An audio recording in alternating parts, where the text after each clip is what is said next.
अस्सलाम वालेकुम। उम्मीद करता हूँ आप सब लोग खैरियत से होंगे। अगर आपको हमारी वीडियोस पसंद आती हैं तो हमारे चैनल को सब्सक्राइब करना ना भूलें। अब मैं आज के वाक़या की तरफ आता हूँ जो मैं आपको सुनाने वाला हूँ। आज हम कौम आद का किस्सा सुनाने वाले हैं। तूफ़ान नूह अलैहिस्सलाम के बाद की पहली नाफरमान कौम आद का शुमार तारीख की उन अजीम अक़वाम में होता है जिनका जिक्र कुरान करीम में बार बार किया गया है ताकि बनी नौ इंसान उनके अंजाम से इबरत हासिल कर सके। ये कौम हज़रत नूह अलैहिस्सलाम के तूफ़ान के बाद वजूद में आई और अरब के जुनूबी इलाके अल-अहक़ाफ़ में आबाद थी, जो आजकल ओमान हज़रमौत और यमन के दरमियान एक वसी सहरा है। उनका शजरा नसब आद बिन औस बिन इरम बिन साम बिन नूह अलैहिस्सलाम तक पहुँचता है और इसी निस्बत से उन्हें आद इरम भी कहा जाता है।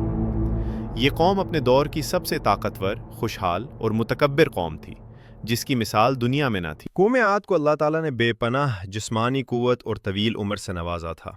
रिवायात के मुताबिक उनके अफराद का कद व कामत बहुत ज़्यादा था, बास के नज़दीक 18 फुट या उससे भी ज़्यादा, और वो गैर मामूली तौर पर मजबूत और तवाना थे।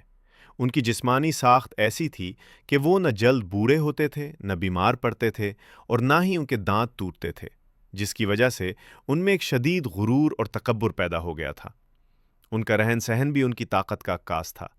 वो पहाड़ों को तराश कर और मजबूत सुतूनों पर आली शान महल्लात और किले तामीर करते थे, जिन्हें कुरान करीम में एरम ज़ातुल इमाद, सुतूनों वाले इरम के नाम से याद किया गया है। उनका शहर इरम अपनी खूबसूरती और बुलंद बाला इमारतों की वजह से मशहूर था, जिसके आसार जदीद दौर में ओमान के इलाके में दरियाफ्त हुए हैं।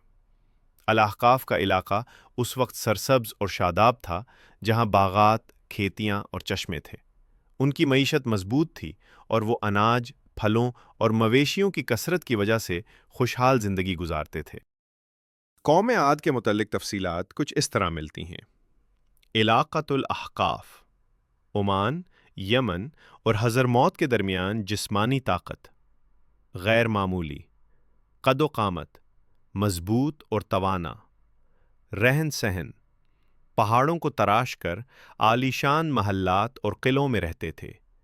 उनके शहर का नाम इरम ज़ातुल इमाद, सुतूनों वाला शहर। उनकी मईशत का दारोमदार ज़राअत, बागात, मवेशी पर होता। दूध और गोश्त की फरावानी होती थी। उनके आदात में बेबाकी और हज़रत हूद अलैहिस्सलाम की दावत को झुटलाना था। कौम आद की सबसे बड़ी बुराई उनका शिर्क और बुत परस्ती थी। तूफ़ान नूह अलैहिस्सलाम के बाद बुत परस्ती शुरू करने वाली ये पहली कौम थी। वो सदा, समूद और हरा नामी बुतों की पूजा करते थे और अपनी ताकत और दौलत के नशे में सरशार होकर अल्लाह ताला की नेमतों का इनकार कर बैठे थे।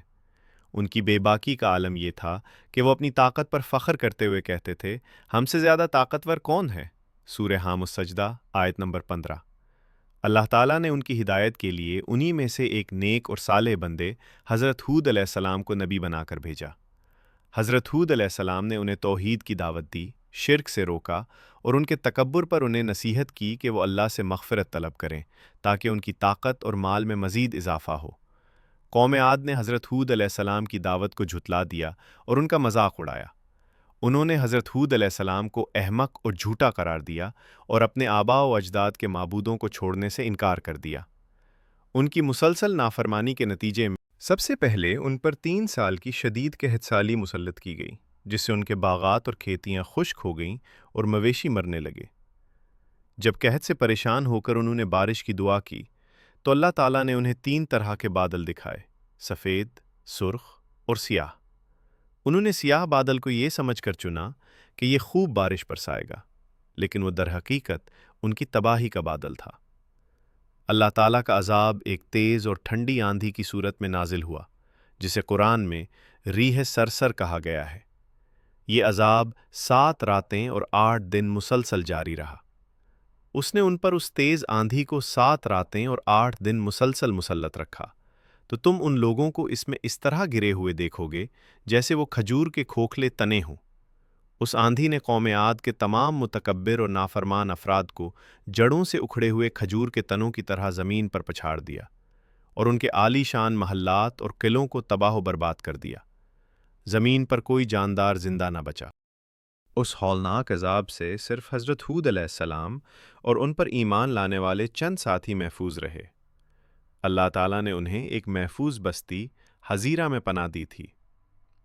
عذاب کے بعد حضرت ہود علیہ السلام اپنے ساتھیوں کے ہمراہ مکہ مکرمہ منتقل ہو گئے اور وہیں اپنی باقی زندگی گزاری۔ بچانے والے انہی مومنوں کی نسل سے بعد میں عاد ثانیہ کا سلسلہ چلا۔ قوم عاد کا قصہ آج بھی انسان کے لیے ایک عبرت ہے کہ اللہ کی دی ہوئی طاقت، دولت اور نعمتوں پر غرور کرنا اور اپنے نبی کی نافرمانی کرنا ہمیشہ تباہی کا باعث بنتا ہے۔ اس طرح کے مزید قرآنی قصے اور سچے واقعات سننے کے لیے ہمارے چینل کو سبسکرائب کرنا نہ بھولیں۔